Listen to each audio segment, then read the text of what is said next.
Okay, hey everyone, welcome back. And I decided to make a new series.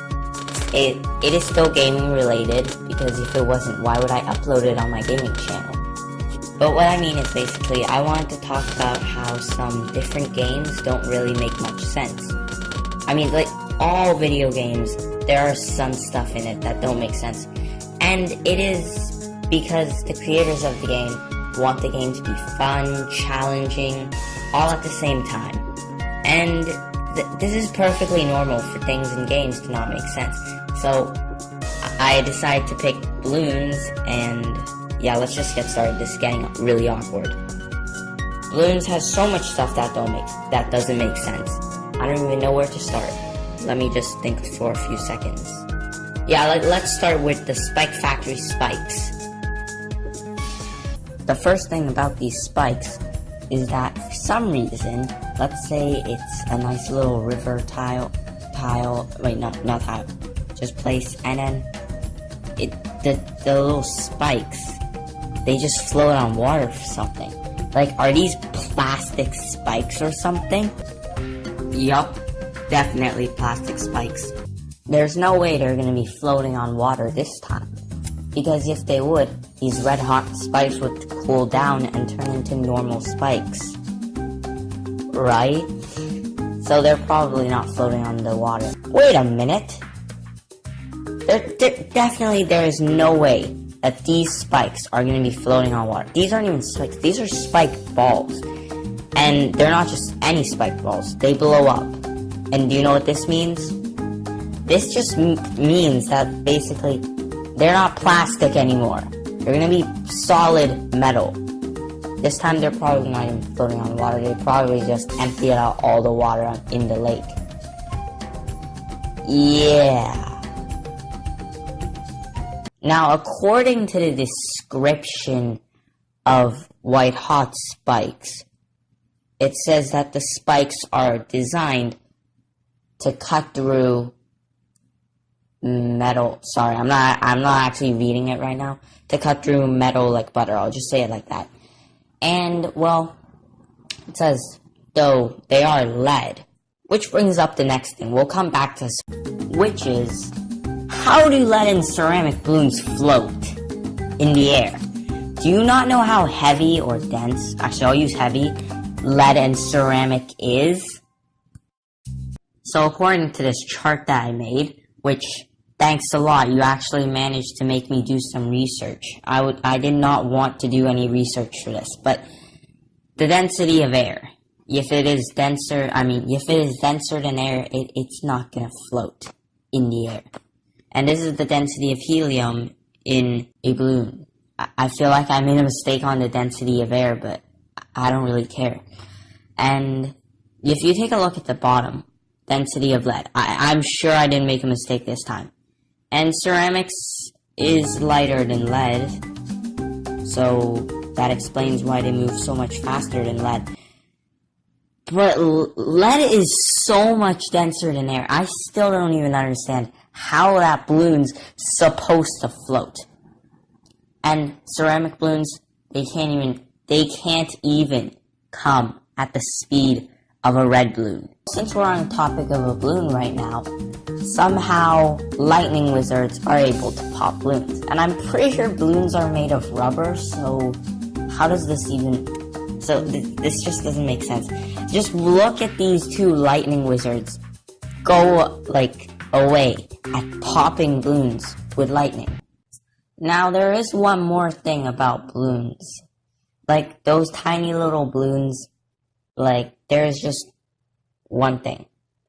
Those balloons are really stupid, because they always tend to follow the track, no matter how many loops that the track has. Because honestly, guess what? If they're that stupid, they deserve to get popped by the monkeys. Because clearly, why would you go through all that loop-de-loop track when you can just go straight to the exit? It's so much simpler that way. That's how you guys survive, not die, and completely destroy the monkeys. It's just that easy. Except you guys make everything hard because You guys are clearly too blind to read a map and too stupid to plan a fight. Okay, so since I said we'd come back to the Spike Factory, which is also my favorite tower, but that's completely irrelevant. I'm not even gonna explain why. But apparently there's an upgrade called Moab Shredder Spikes. So as we said before, spikes using gravity fall down. And there is one problem. How do they damage Moabs? If Moabs fly in the air.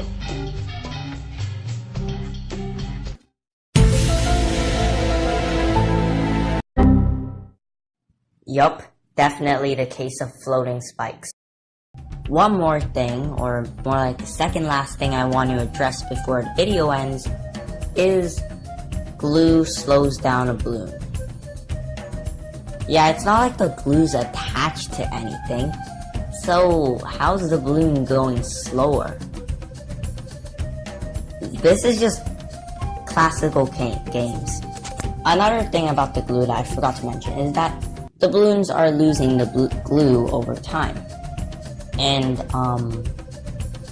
well, it's not like the glue, like, what's even happening to the glue? Is it, like, evaporating as it goes? Because the balloons are moving pretty quickly, so then you're probably thinking the glue's flying off. But no, they all fly off at the same time, no matter how fast the balloons are going. So according to what I'm reading right now, which is probably accurate. Actually, it is accurate because it's from Google. We all know Google is never wrong. So, napalm burns at 800 to 1,200 degrees Celsius. And the melting point of rubber is 180 degrees Celsius or 350 degrees Fahrenheit. So why does it take so long for the balloons to pop from napalm? Just watch just continue watching this clip and you'll find out just how painfully slow it is waiting for these balloons to pop, when really, it should just pop like this.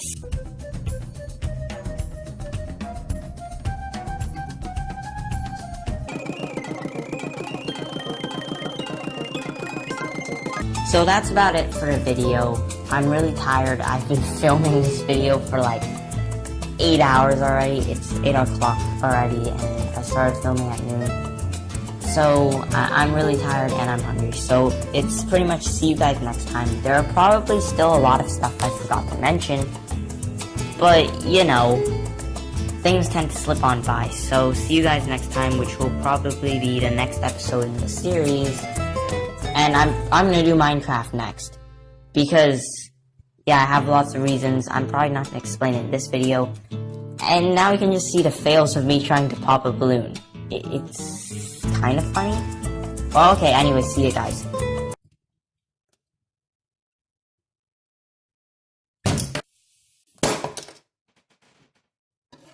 There. That's what you get for being stupid and not being able to read a map. Don't you feel sad for a balloon already? Because I kind of do. I feel sad for this poor little balloon. I should have not done what I did. I'm sorry, balloon.